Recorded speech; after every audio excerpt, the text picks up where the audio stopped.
Coucou les amis, j'espère que vous allez bien. Bienvenue sur Douceur et Saveur de Manou. Aujourd'hui, on va faire ensemble deux pâtes de piment idéales pour accompagner tout ce qui est aloko, attiéké, poisson braisé, poulet braisé, choukouya, toutes sortes de grillades. Très facile à réaliser, une pâte qui ne pique pas du tout et une pâte qui pique. À tout à l'heure pour les détails de la recette. Je commence la préparation avec la première pâte. Il n'y a pas de piment du tout. Elle ne pique pas, mais elle est aussi très très bonne pour s'accompagner avec aloko, attiéké, poulet braisé, APF et tout. J'aurai besoin de 2 échalotes ou oignons que j'ai découpés en petits dés.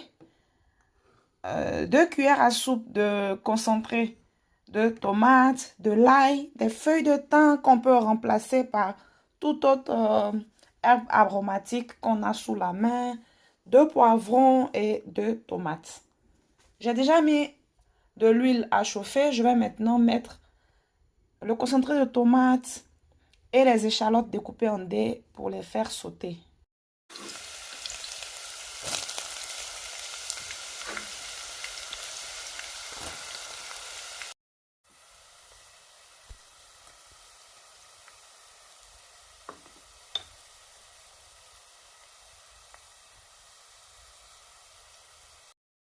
Pour ceux qui me suivent depuis un moment, je le dis toujours, quand on rajoute beaucoup de concentré de tomate à une préparation, il faut la frire pendant au moins 15 minutes. Ça aide à retirer le goût aigre de la tomate. Alors, faire rissoler le concentré de tomate, les échalotes, la feuille de thym, ça va non seulement dégager un très bon parfum pour notre pâte de piment, mais ça va aussi relâcher le goût.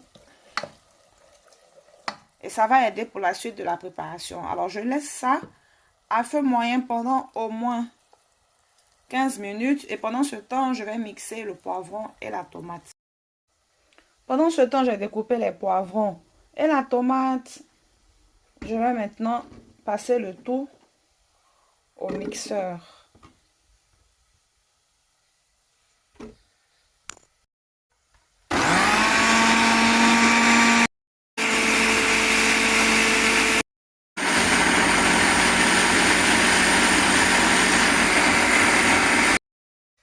Voici la pâte que j'ai obtenue. Je n'ai pas rajouté de l'eau dans le mixeur pour ne recueillir que le concentré d'ail, poivron et tomate.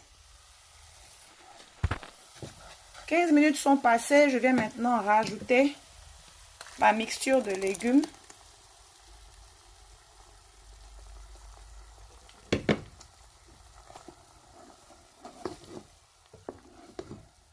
Et je vais laisser le tout cuire jusqu'à ce qu'il n'y ait plus d'eau. Ensuite, assaisonner et ça sera bon.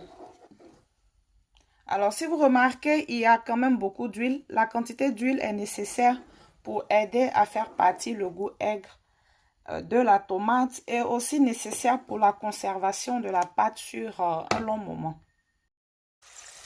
Au bout de 45 à 50 minutes, toute l'huile commence à ressortir sur le dessus. Il faut être très patient, il ne faut pas précipiter la cuisson. Je vais maintenant assaisonner ma pâte. Pour assaisonner ma pâte, j'aurai besoin de poivre noir, de sel, de poudre de noix de muscade, de paprika et de feuilles de laurier. Voilà, feuilles de laurier, noix de muscade, paprika et sel. On peut toujours ajouter d'autres épices de son choix ou d'autres sortes d'assaisonnement.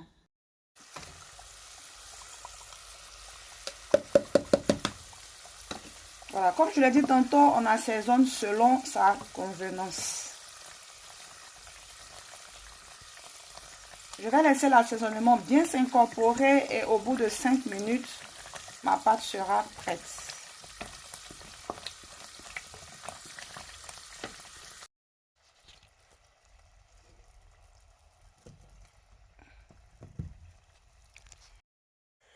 Le deuxième piment, celui qui pique très très fort, pour le réaliser, j'aurai besoin de piments.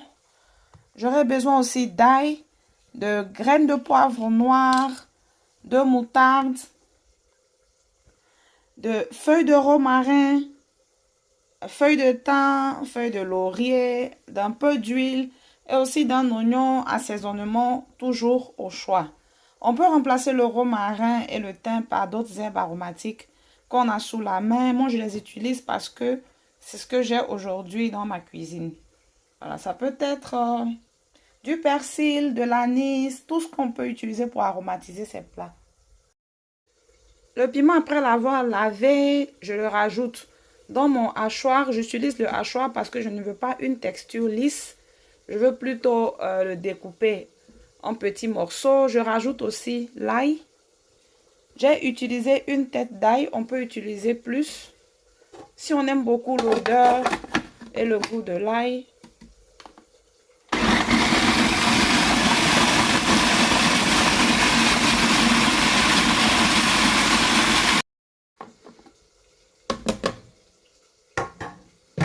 Voici la texture que je recherchais. Je vais transférer le tout dans un bol.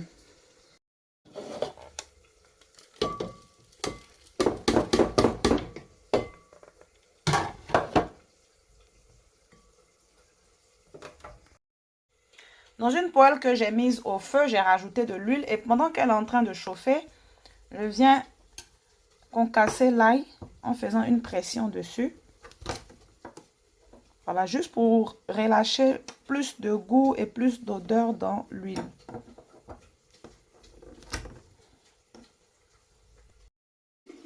Quand l'huile commence à chauffer, je viens rajouter les graines de poivre.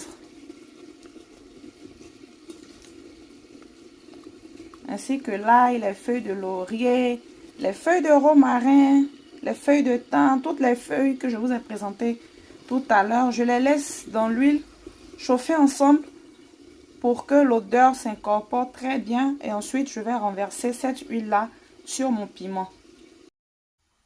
Sur mon piment, je viens rajouter du sel et de la moutarde. Vous assaisonnez votre piment comme vous avez l'habitude de l'assaisonner. Si vous utilisez du cube Maggi, vous en mettez. Si vous utilisez un bouillon fait maison, vous en mettez.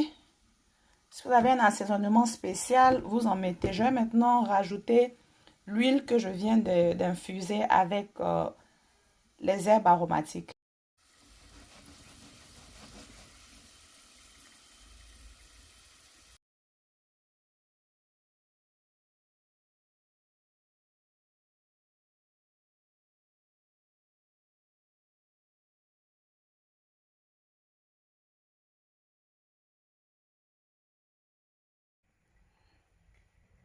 Tout à l'heure, j'avais rajouté l'équivalent de 2 cuillères à soupe de moutarde. J'en rajoute encore un peu. Vous goûtez et ce sera selon votre goût. L'huile que j'ai rajoutée va non seulement parfumer le piment, lui donner encore plus de goût, mais aussi va aider à la conservation puisque on peut conserver ce piment-là jusqu'à 1 mois ou même 2 au réfrigérateur. Je transfère mon piment dans un bol. Alors, quand j'ai cité les ingrédients, j'avais mentionné l'oignon. Je n'en ai pas rajouté parce que comme le piment, vous l'avez remarqué, se fait sans cuisson, il est très délicat de conserver l'oignon frais. Alors, pour la présentation de ce piment-là, l'oignon intervient seulement quand on est prêt à consommer le piment. C'est-à-dire, si on a fait son APF, son poisson braisé, son poulet braisé et qu'on sert le piment, on découpe l'oignon en lamelles et on ajoute sur le piment.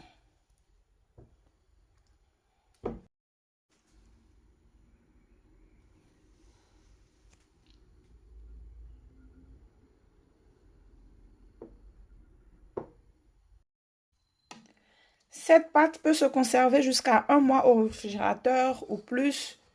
Il suffit d'utiliser une cuillère propre à chaque fois qu'on veut s'en servir et ne pas replonger la cuillère déjà utilisée dedans.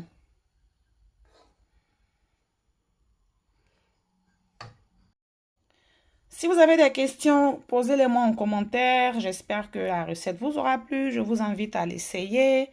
C'est très très bon pour ceux qui aiment le piment qui pique fort, pour ceux qui ne supportent pas le piment, pour les enfants.